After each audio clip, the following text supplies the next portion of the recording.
یہ فوار وغیرہ لگا رہی ہے، پہلے یہ چیز یہ جو پمپ لگائے ہوئے پہلے نہیں تھے، پیپ وغیرہ یہ بھی لگائے، یہاں بالکل سیڑھیاں مکمل طور پر جاتی ہیں اوپر، یہ جو لائٹیں جل رہی ہیں نا اس کے ساتھ ہی اس کی سیڑھیاں شروع ہو رہی ہیں تو اینڈ تک سیڑھیاں جاتی ہیں مکمل۔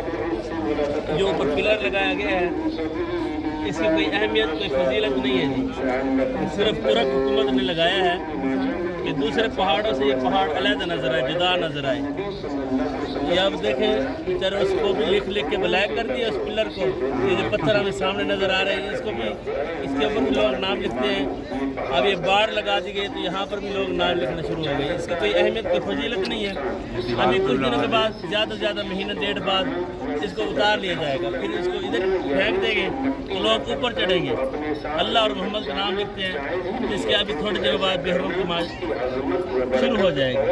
یہ کام ٹھیک نہیں ہوتا۔ اگر کسی بھائی نے لکھنا بھی ہے تو حجۃ الوداع کا خطبہ ارشاد فرمایا تھا، قصوہ نامی اونٹنی پر نبی پاک صلی اللہ علیہ وسلم نے بیٹھ کر تقریباً 3.5 گھنٹے یہاں پر دعائیں کی ہیں۔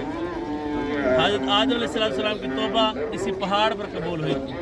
جب آدم علیہ السلام جنت الفردوس میں موجود تھے تو اللہ تبارک و تعالیٰ نے ان کو روکا تھا کہ یہ پھل ہے، درخت ہے، اس کے قریب نہیں جانا۔ تو آدم علیہ السلام نے اس کا پھل چکھ لیا تھا تو اللہ تبارک و تعالیٰ نے ان کو جنت الفردوس سے دنیا کی طرف منتقل فرما دیا۔ آدم علیہ السلام کو سری لنکا میں اتارا گیا اور اماں حوا کو جدہ کے پہاڑوں پر اتارا گیا۔ جب کافی عرصے بعد ان کی توبہ کو قبول کرنا چاہا تو اس جگہ پر تشریف لے کر آئے۔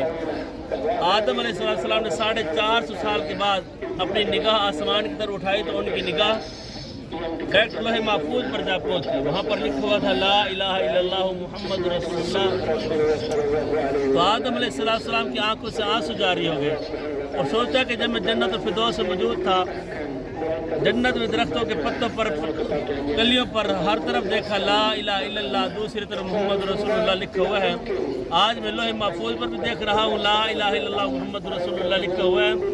تو اسی جگہ پر جھولی کو اٹھایا، جھولی کو اٹھا کر عرض کی یا اللہ تجھے اسی نام محمد کا واسطہ دے کر کہتا ہوں کہ میری خطا کو معاف فرما۔ تو اللہ تبارک و تعالیٰ فرمایا اے آدم اتنا عرصہ روتے رہے، گڑ گڑاتے رہے، اسی نام کا واسطہ تو مجھے پہلے دے دیتا، کب کا تیری خطا کو معاف فرما دیا ہوتا۔